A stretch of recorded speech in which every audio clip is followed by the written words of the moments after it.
YouTube, what's good? If you're new to this channel or watching my video for the first time, my name's Chris. I'm a loan officer and I make videos to simplify real estate investments and the home buying process. If you find any value in that, go ahead and hit that subscribe button and we all can increase our real estate wealth together. In today's video, we're going to discuss everything you need to know about house hacking. So I apologize in advance for the length of this video. However, once you watch all the way through, you'll know everything you need to know about house hacking and be able to decide whether or not this is going to be something for you. The way this video is going to be structured is first we're going to talk about what exactly house hacking is and who should be house hacking. Then we'll discuss the difference between house hacking and traditional rentals. After, we'll do a live example of a deal with a calculator that I created for you guys, and it's going to be in the description below. I'll leave that for free. And finally, we'll briefly discuss the pros and cons of house hacking. Each topic, I'm gonna throw in some important details, so make sure you watch all the way through. And with that being said, let's get into the first topic. Now, what exactly is house hacking? Is it when you literally hack or cut down a house? Is it referring to that weirdo that keeps trying to get access to your computer passwords? What is house hacking? By definition, house hacking is a strategy that involves renting out a portion of your primary residence to generate income that's used to offset the cost of the mortgage and other expenses associated with owning a home. Now, don't go crazy on me yet. This doesn't mean the only way to house hack is to physically have someone in your primary residence. That's just one of the ways you can house hack, which for certain people, like maybe college students or single people, meaning that they're unmarried and no kids, might be the best strategy for them.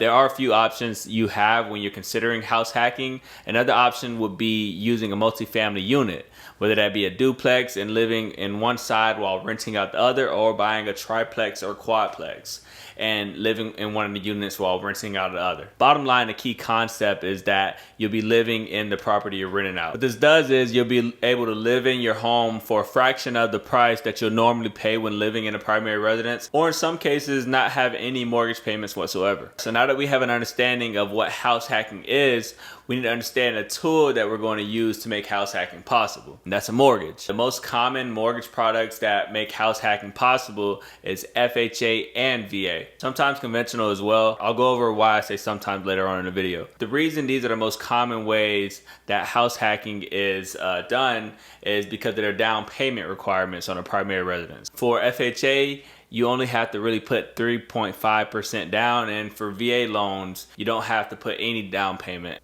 And with conventional, in most cases for a primary residence, you have to put at least 5% down, or as low as 3% if you're able to get access to the new conventional Home Ready program. Now, the reason I say sometimes for conventional is that I like to pair a lot of my clients with down payment assistance programs, and conventional loans usually don't allow those. Now, the huge difference in house hacking and traditional rentals, what's that way?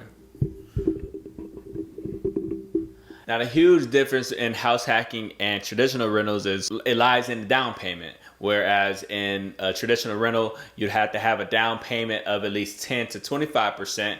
In house hacking, you don't have to have a down payment that high. Not only is the down payment higher, but so are the interest rates. According to the mortgagereport.com, as a rule of thumb, you can expect the interest rates on your investment property 0.5% to 0.75% higher than the interest rate on your primary mortgage. So now I hope you're starting to see at this point why it's called house hacking. You're literally hacking into an investment property income using the primary residence qualification. If that doesn't sell you yet, hopefully this live example that I'm gonna do will give you a better understanding. All right, so I got my computer up and we're gonna do a live example. So first things first, open up the calculator that I put in the description below. Basically, it's gonna be a free tool that you guys can use to calculate deals and also be able to determine whether or not this is going to be a good investment. Follow the instructions in the blue and shoot me a follow on Instagram. So I kind of already put in the numbers for the deal, but we'll go over it together. So first and foremost, we got to find our property. And I found a property here.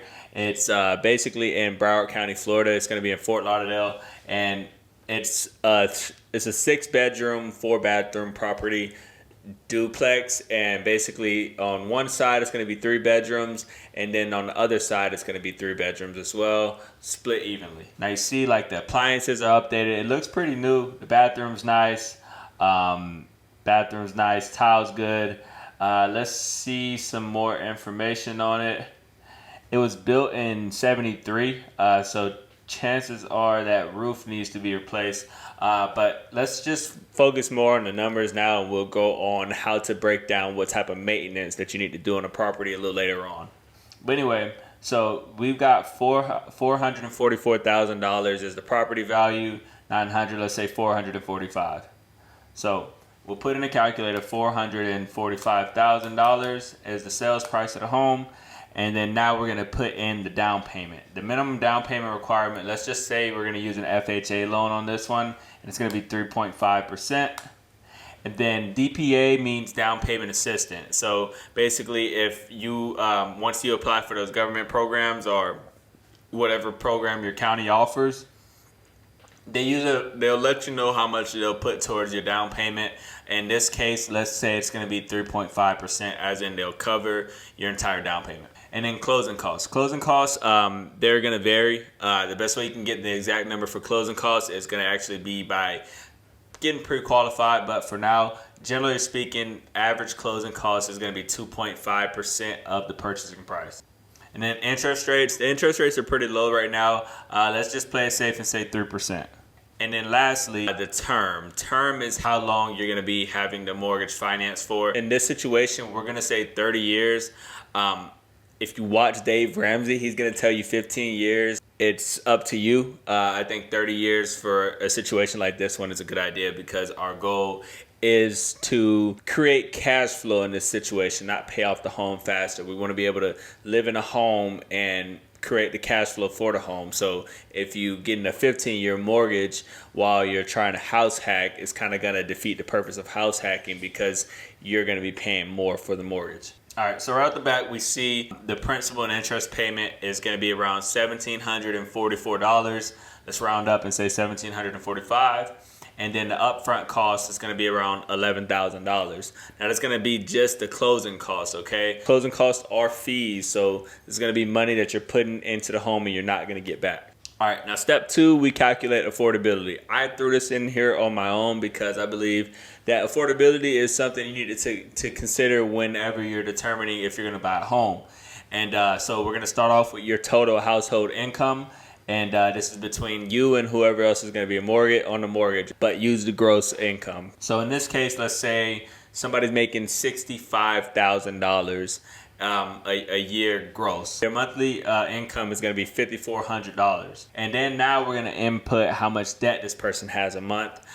Everybody varies. That's why I made a calculator so that you can input your own debt. Let's say $350. I think $500 is the national average, if I'm not mistaken. But let's say this person is pretty good with managing debt and they only really have $350 of debt a month. So affordable payment, this basically means that how much of a home this person can afford. The housing market tells us that 50% of your income is going to go towards your mortgage payment. And if you follow any of my videos, I never recommend that high. That's why I put gross DTI, and it changes colors when you go past my recommendation. I put a note here, you'll see, I'll zoom in on that. You'll see it should be no higher than 28% because remember, this is based off of gross income and does not include the taxes and insurance. So if your principal and interest payment is covering, like right now, 38% of your debt to income ratio, this may not be the best investment, but you also have to consider as well, we're going to receive rental income as well. So I just put this in here as if you were doing a traditional rental, and I did that because I wanted to play it safe. When investing in real estate, my mindset is always hope for the best and prepare for the worst. Always overestimate when it comes to, expenses or liabilities because you don't want to be surprised. But then again, you don't want to overestimate too much because you might put yourself out of a certain deal. So just do a calculated estimate and just go up a dollar amount. All right, so now step 3. We're going to calculate the total mortgage payment. For this home here, I don't know off the top of my head, but on a property like this, $445,000, your monthly taxes may be around $270 to $350. It's going to depend on the county you're in. Next, monthly insurance. I think $100 is fair estimate for monthly insurance. PMI. What is PMI? Private mortgage insurance is an expense the bank charges you if you put down less than 20%. For FHA loan, you're going to have private mortgage insurance regardless. This is an FHA loan, so we're going to calculate private mortgage insurance. And if you are using conventional, you're going to have a different number for private mortgage insurance. And then VA doesn't have private mortgage insurance. And then lastly, utilities. I think that's something a lot of people don't estimate in their mortgage payment when they're getting pre-qualifications. But utilities set aside $100. And then maintenance, this is a savings account I like to make. You can add this in on your own. I know in any investment that I will ever make when it comes to a real estate property, you're going to end up having to do maintenance on a property at some point. So it's a good idea to have 5% of the monthly mortgage payment in a savings account that's untouchable to prepare for if there's a situation where you need to make some improvements or adjustments to the home. Because remember, you're dealing with a tenant now. So if the tenant finds there's something wrong with the home and you don't fix it in time, you could be in breach of your contract and they'll be able to get out of the lease. And you want to be a decent landlord. And if there's something wrong that's actually wrong with the property, treat the other home that you're renting out like your own home. It just gets worse because if you don't fix it now, it becomes a problem later. Now we got the total mortgage payment. This is everything included, utilities. We have a safe $24.09. Now our next step is to go to this website here. It's going to be called rentdata.org. It's going to basically give us a fair estimate of what your rent should be just based off of the property zip code. Now this is fair, so this is going to underestimate it. Now we're in a time where I think rent, and correct me if I'm wrong in the comment section, but rent increased in 2021 by 16%. I know I've seen it on my end firsthand, but 16% just based off of what we went through in the pandemic and the eviction moratorium and so many other factors. But in this zip code 33311 for a 3-bedroom home, fair market rent is about $21.61. So in step 3, when we calculate net income, now we're gonna go in and put this monthly rent. So $21.61. So let's say you rent out maybe one of the bedrooms, because I mean, if you're single or if you're your own person, chances are you don't need 2 extra bedrooms and you'll be wasting money by not having those rented out. So let's say you rent out each of them in this area. Let's play it safe, $650 for one, and let's just leave the other 2 open. So now let's say you're getting a total revenue of $28.11. This is rental income, leaving you $400 even of income based off of these numbers here. Now think about this. You own a 6-bedroom, 4-bathroom home, and you're getting paid $400. Let's play it safe once again. Let's say you own this home and you rent out the other half of the unit, and then you leave the 2 bedrooms in your current home vacant.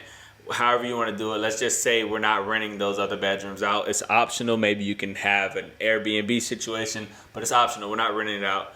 You only pay $250 a month to own 6 bedrooms, 4 bathrooms. That's a $445,000 home that you're owning. You only have to pay $248. This is why I always mention house hacking to everybody, and use this calculator as a resource because it'll help you in determining what might be a good deal or not. And obviously, that's a pro of house hacking, but there are some downsides to house hacking, and I'll briefly go over those.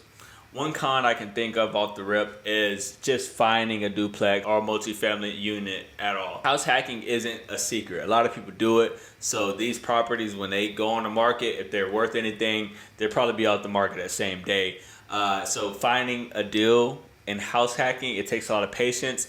It doesn't mean it's impossible, but you got to keep swinging that bat. You got to keep swinging at it, and then eventually you're gonna home run and find a property. That's why it's a good idea to get everything started, get pre-approval, get the ball rolling early, so when that time comes, you find a property that it works out and it seems like a good deal. You can go ahead and capitalize on it. But if you're playing around and trying to play it safe, and then you see a property on the market and you haven't got your savings in order, you haven't got pre-approved, you haven't got your credit good, you may miss out on that property, and this could help you in your real estate future. That's one con. Another con is being a landlord. I mean, a lot of people miss out on that fact of being a landlord. I mentioned it earlier a little bit when it comes to maintenance, but think about this. You have another person that anything that goes wrong with that property, they're going to contact you. And on top of that, you have to pick the right people to rent your property out to. Let's say, for instance, they destroy the property.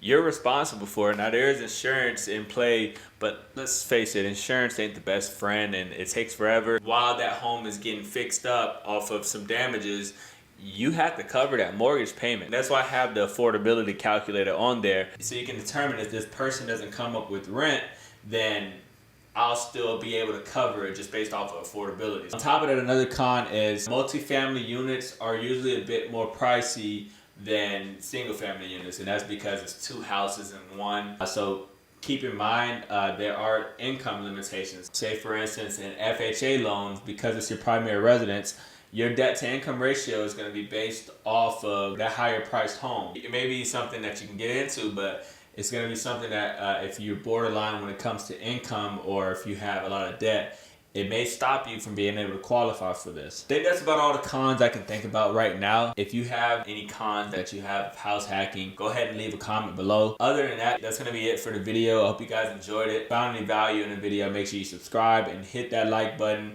so you don't miss out on my next video. I'll see you guys next time.